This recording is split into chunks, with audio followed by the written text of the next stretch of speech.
Du hast etwas Eigenes in dir.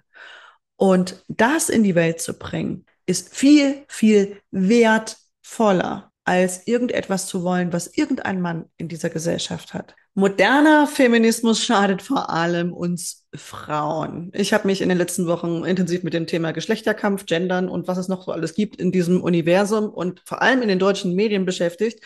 Und dieses Video lag mir lange auf dem Herzen und ich habe viel darüber nachgedacht, was man dazu eigentlich noch sagen kann, wenn man dazu überhaupt noch irgendwas sagen kann. Und in diesem Video geht es darum, warum der moderne Feminismus uns Frauen schadet und natürlich auch uns als Gesellschaft. Ja, also das schadet nicht nur den Frauen, sondern auch den Männern.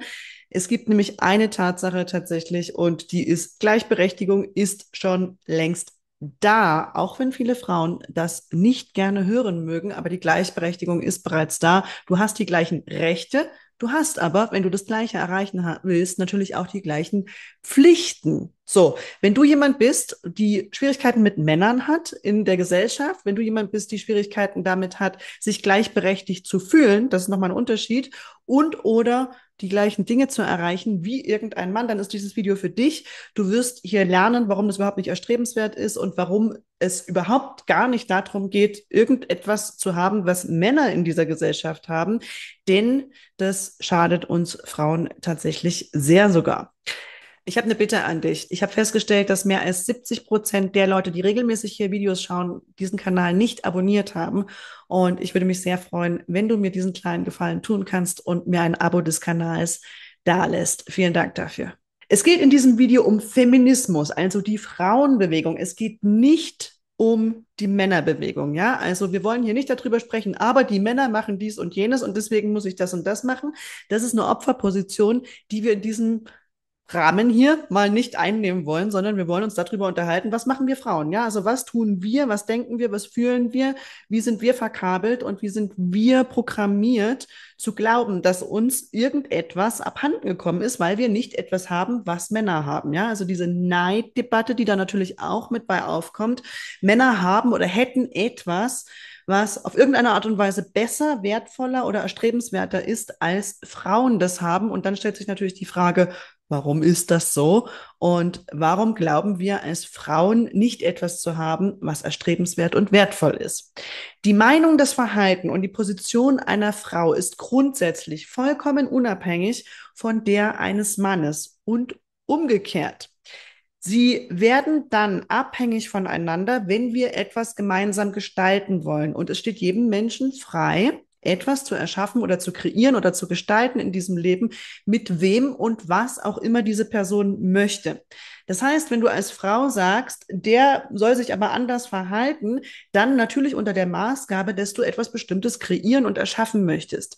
Wenn der Mann, wie auch immer das ist, ja, in deinem Leben vielleicht das nicht tut, seien das Politiker, seien das Vorgesetzte, seien das dein Partner, Freunde, Brüder, sonst irgendwas.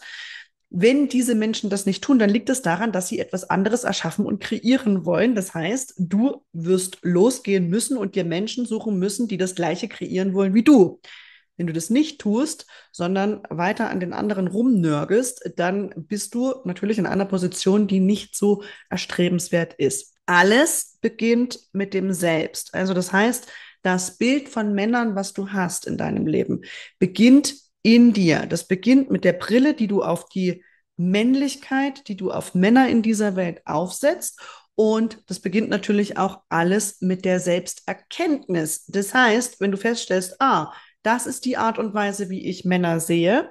Und daran kann ich was verändern. Und daran will ich vielleicht auch was verändern, weil das total nervig ist, was ich da sehe. Dann bist du auf dem richtigen Weg tendenziell. Denn dann kannst du an dem arbeiten und an das verändern, was das Einzige ist, was du verändern kannst, nämlich dich selbst. Gleichberechtigung, und das ganz vorneweg, ist bereits da.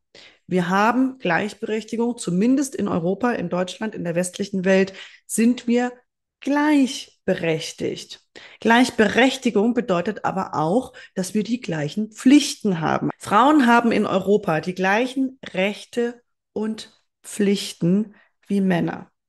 Und das ist gesetzlich auch verankert. Ja, das heißt nicht, dass wenn du Kinder erziehst, dass du nicht andere Aufgaben vollführst und so weiter, aber wir haben die gleichen Rechte und Pflichten wie Männer in Europa, in der westlichen Welt, ich würde sagen in Nordamerika zumindest auch. Das betrifft auch viele andere Länder. Es betrifft nicht den Nahen Osten, es betrifft nicht Saudi-Arabien, es betrifft viele Länder auf dieser Welt nicht, aber in Deutschland beziehungsweise in der deutschsprachigen Welt, Österreich, Schweiz, ist das durchaus der Fall.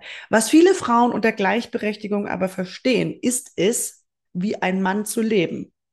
Und da kommen wir in große Schwierigkeiten. Das heißt, wir wollen im Prinzip die Rolle eines Mannes in der Gesellschaft haben und auch die Rolle eines Mannes in der Wirtschaft vielleicht einnehmen, vielleicht auch in der Politik einnehmen. Und da wird's ganz schwierig, weil wir keine Männer sind. Wir sind Frauen. Da gibt es einen wesentlichen Unterschied auf der biologischen Ebene natürlich, auf der hormonellen Ebene, auf der kulturellen Ebene und so weiter. Viele Frauen wollen die gleichen Chancen haben.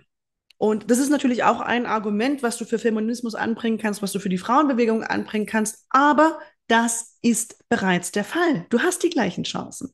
Du hast die gleichen Chancen. Du kannst dich für eine Karriere entscheiden und wirst dann den gleichen Weg gehen müssen, den ein Mann auch gehen muss, um diese Karriere zu machen. Das bedeutet, dass du bestimmte Verhandlungen führst. Das bedeutet, dass du bestimmte Opfer bringen musst, um diese Karriere zu haben, die auch Männer haben. Viele Frauen tun so, als würde die Karriere eines Mannes, vielleicht eines erfolgreichen Mannes, ohne Opfer kommen. Ein Mann muss genauso wie eine Frau das müsste, um die gleiche Karriere hinzulegen, Opfer erbringen. Sei das, die Familie zu opfern, in Anführungsstrichen. Das heißt, ich kann nicht so viel Zeit da verbringen, ich habe nicht so viel emotionale Kapazität, ich habe nicht so viel mentale Kapazität, um mich um die Kindererziehung zu kümmern, um mich um die Familie zu kümmern. Das müsste eine Frau auch alles aufgeben und opfern, um eine Karriere zu machen, wie sie ein sehr erfolgreicher Mann in unserer Wirtschaft macht. Wenn wir über Industriebetriebe sprechen, wenn wir über Großunternehmen sprechen. Noch mehr sogar. Es gibt mittlerweile Quoten, bei denen die Kompetenz offenbar nicht immer eine Rolle spielt, sondern bei der es häufig darum geht, eine Frau da sitzen zu haben, egal ob sie kompetent in dem Bereich ist oder nicht. Tatsächlich geht's in sozialen Hierarchien jeglicher Art, ja, wenn du einen Großbetrieb anguckst oder auch die Politik, tatsächlich geht's in den sozialen Hierarchien um Kompetenz, nicht um das Geschlecht. Und jetzt ist die Frage, sind Frauen mindestens so kompetent wie Männer? Nein, sie haben eine andere Kompetenz. Sie haben häufig sehr, sehr viel sozialere Kompetenzen und so weiter. Also Frauen haben ganz andere Kompetenzen als Männer. Sie können aber nicht dazu stehen in den meisten Fällen.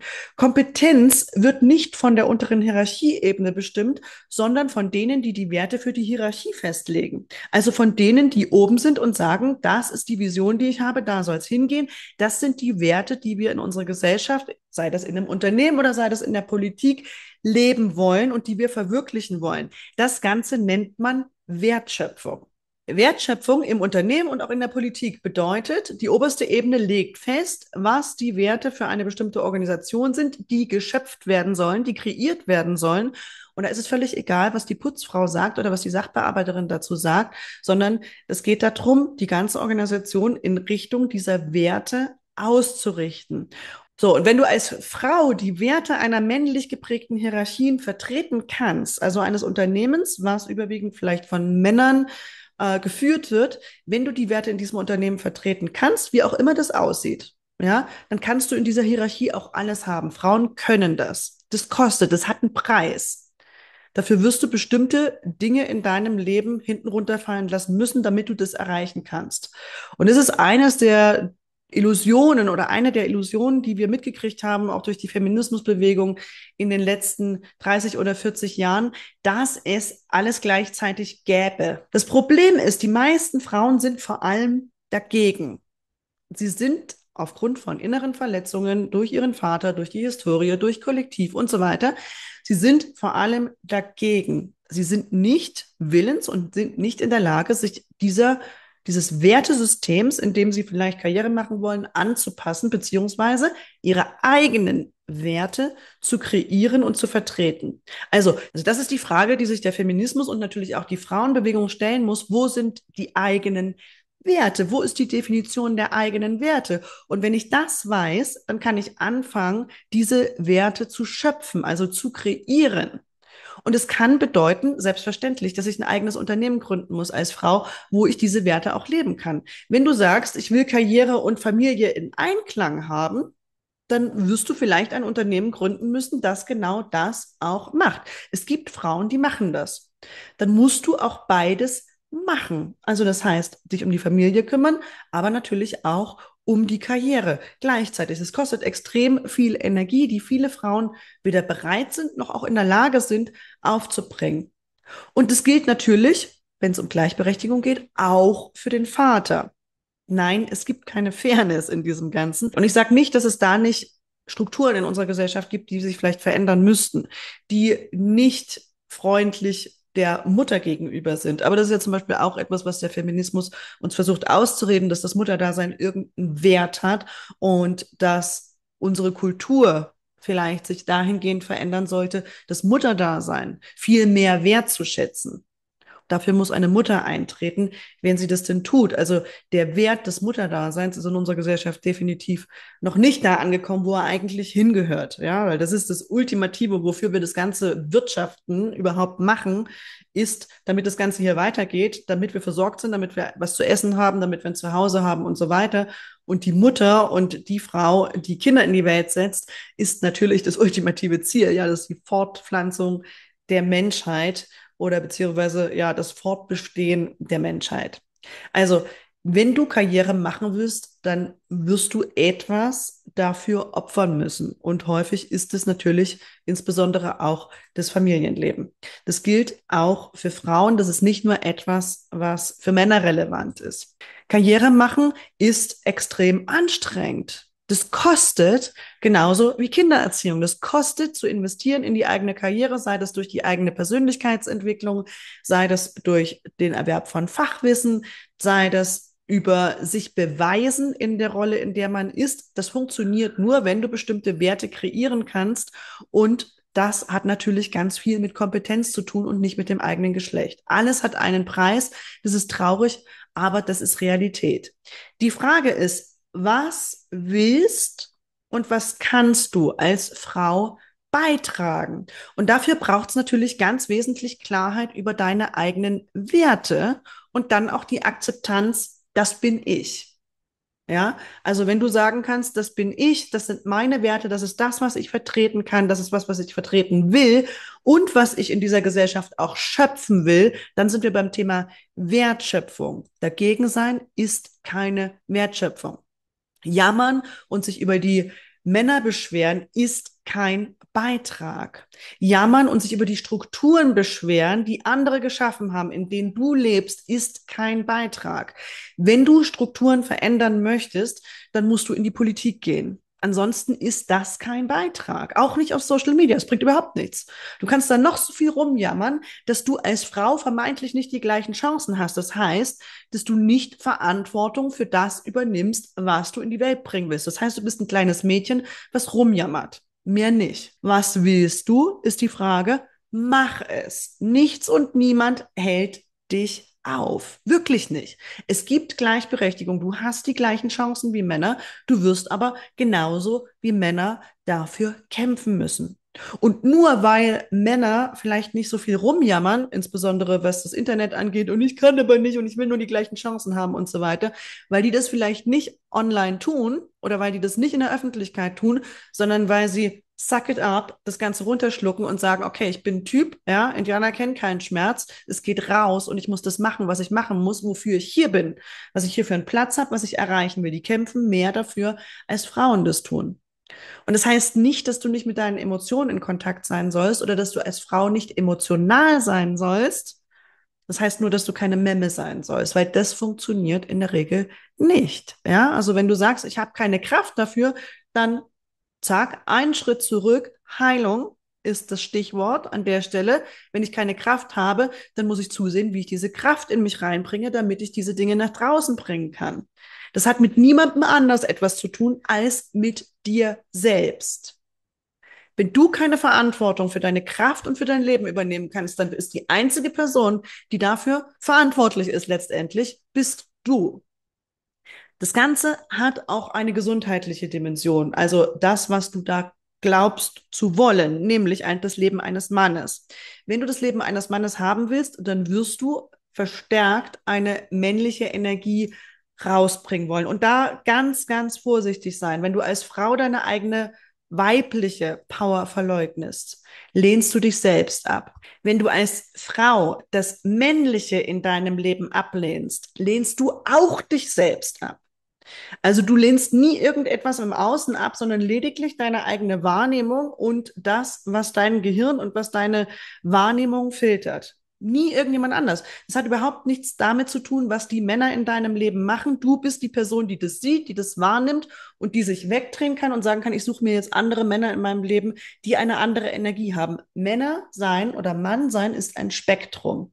Das Gleiche gilt für Frau sein. Du wirst ein bestimmter Typ Frau sein und da gibt es ein Spektrum und es wird viele Frauen geben, die nicht so sind wie du auf der einen und auf der anderen Seite. So, die gesundheitliche Dimension betrifft in erster Linie dein Hormonsystem. Wenn du sein willst wie ein Mann, wenn du die gleichen Chancen haben willst wie ein Mann, wenn du die gleichen Werte schöpfen willst wie ein Mann, dann wirst du sehr stark in deine männliche, maskuline Energie gehen müssen. Das heißt, du wirst stark dich als Frau in diese logische Seite, in das Feuer, in das Aktive, in das Elektrische, in deine Sympathikus-Energie lehnen müssen, damit du das erreichst. Frauen sind tendenziell nicht ganz so stark in diese Richtung geprägt. Es gibt Frauen, die haben mehr männliche Energie, ich gehöre zum Beispiel dazu, und es gibt Frauen, die haben richtig, richtig krass viel männliche Energie. Bei denen funktioniert das. Das ist aber nicht das Richtige für jede Frau. Und ich würde jeder Frau tatsächlich auch aufgrund des Hormonsystems und aufgrund unseres Reproduktionssystems und der Schilddrüsenprobleme, die viele Frauen in unserer Gesellschaft haben, tendenziell empfehlen, sich mal wieder ab und zu mit der weiblichen Energie zu verbinden.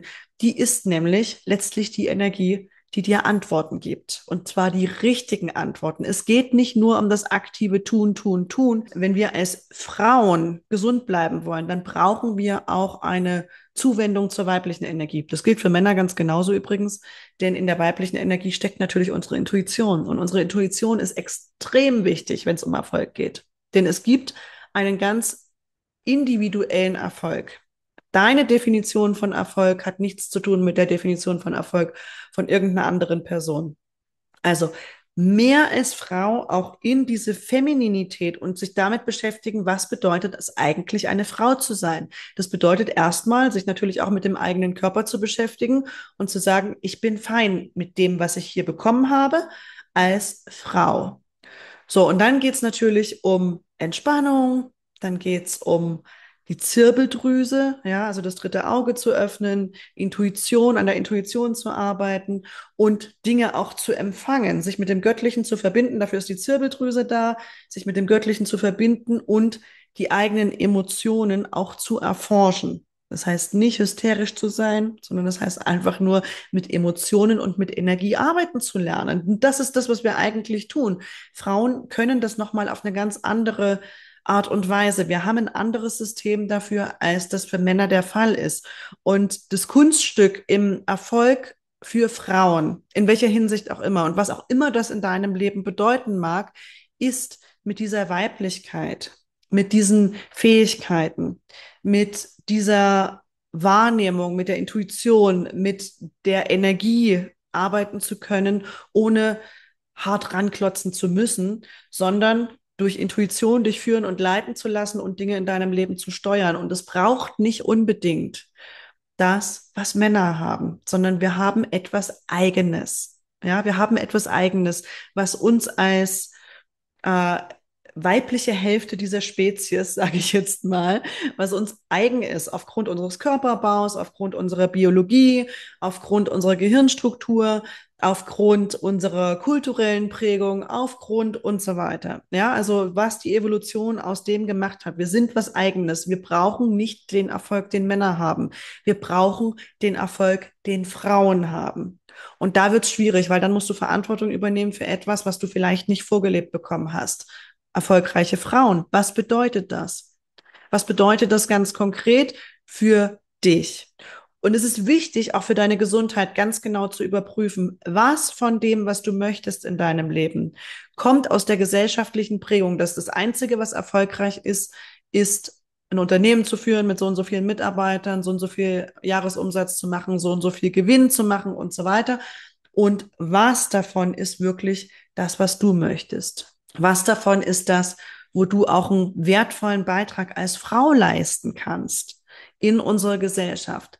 Auf der politischen Ebene, auf der wirtschaftlichen Ebene, auf der familiären Ebene, auf der Ebene der Kindererziehung und so weiter. Du hast etwas Eigenes in dir. Und das in die Welt zu bringen, ist viel, viel wertvoller, als irgendetwas zu wollen, was irgendein Mann in dieser Gesellschaft hat. Wenn du dich vom Männlichen in deinem Leben nicht ernst genommen fühlst, dann weil du das Männliche in deinem Leben nicht ernst nimmst.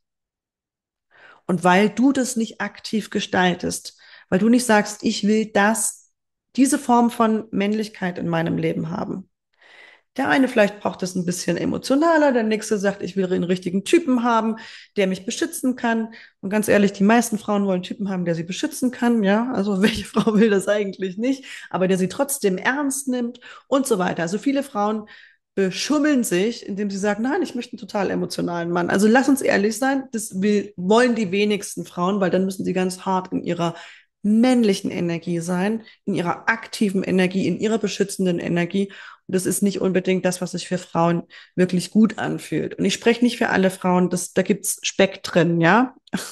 Das ist nicht so ist es richtig und so ist es falsch, sondern wir alle agieren in diesen Spektren zwischen dieser männlichen und weiblichen Energie. Das heißt, zwischen Sympathikus und Parasympathikus, es geht nicht um männlich oder weiblich, sondern es geht um die sympathische und parasympathische Achse und für wen sich was gut und friedvoll und zentriert anfühlt. Okay?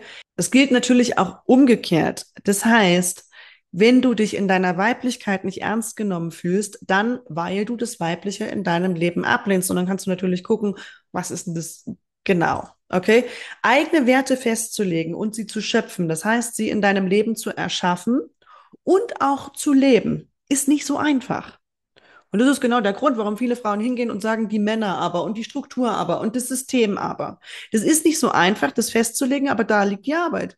Die gesundheitliche Dimension ist tatsächlich, wenn du mehr in dem Maskulinen bist, dass du natürlich auch die Stressachse mehr und mehr aktiviert hast. Das hat eine Auswirkung natürlich nicht nur auf deinen Körper, sondern auf deinen Cortisolspiegel. Also das heißt, der wird hochgehen, wenn du mehr im Männlichen bist, in der sympathischen Reaktion des Körpers, Aktion, Stress, machen und tun.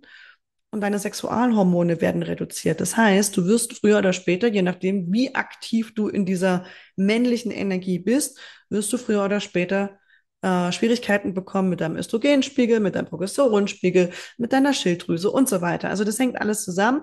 Und je mehr du in diesem Stresslevel unterwegs bist, und da hat jede Frau natürlich auch eine andere Kapazität, wie gut das für sie möglich ist.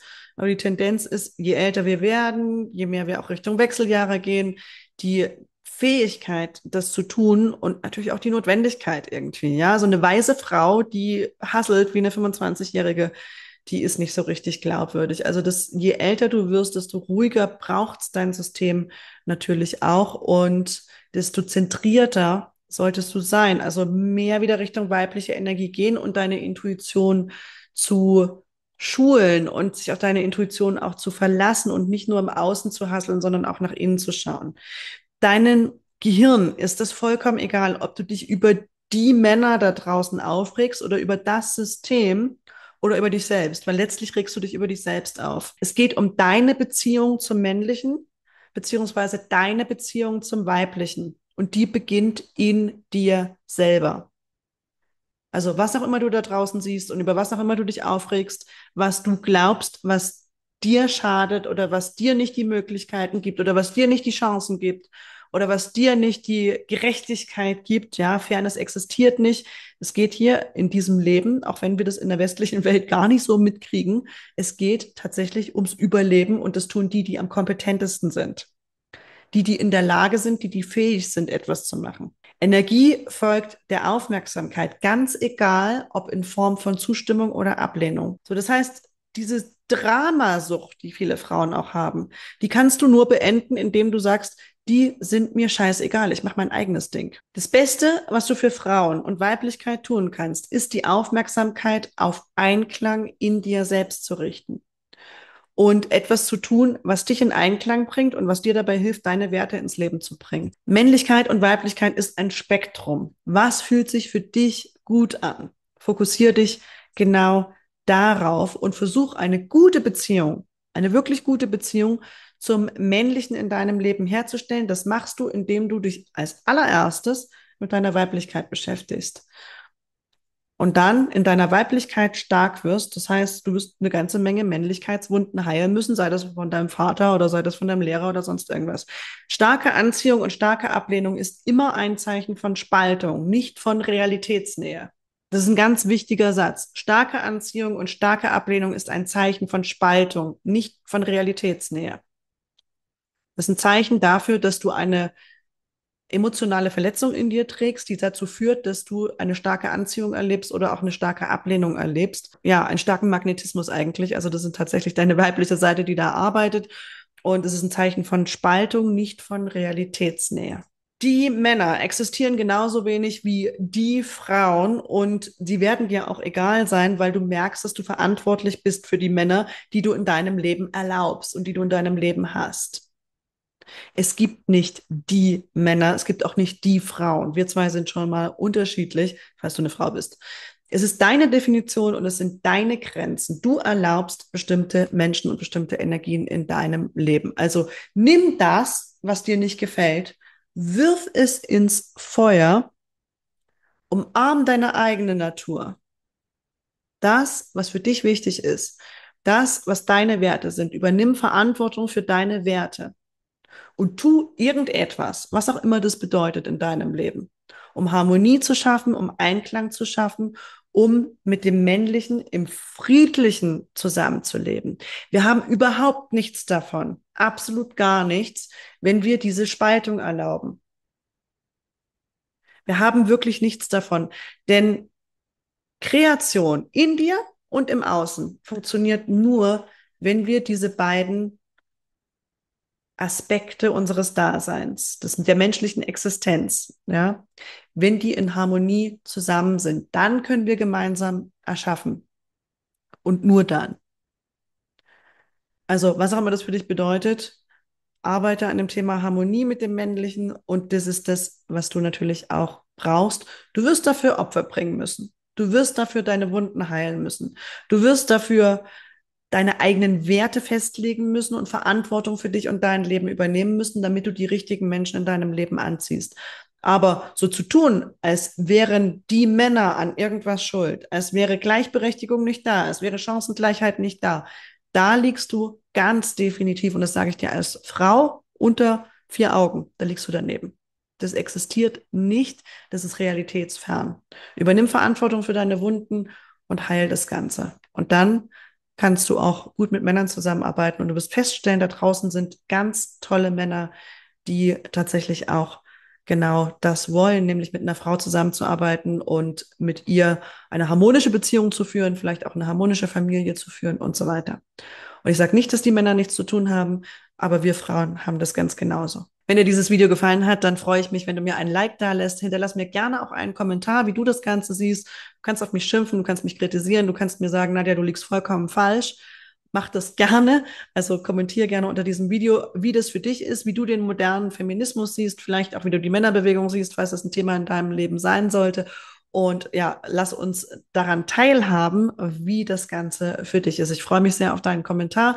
Falls du diesen Kanal noch nicht abonniert hast, dann würde ich dich bitten, diesen Kanal zu abonnieren. Ich habe festgestellt, dass mehr als 70% von euch diesen Kanal noch nicht abonniert haben, auch der Leute, die regelmäßig zuschauen. Und ich würde mich freuen, wenn du diesen Kanal unterstützen würdest, indem du mir ein Abo dalässt. Bis bald. Tschüss.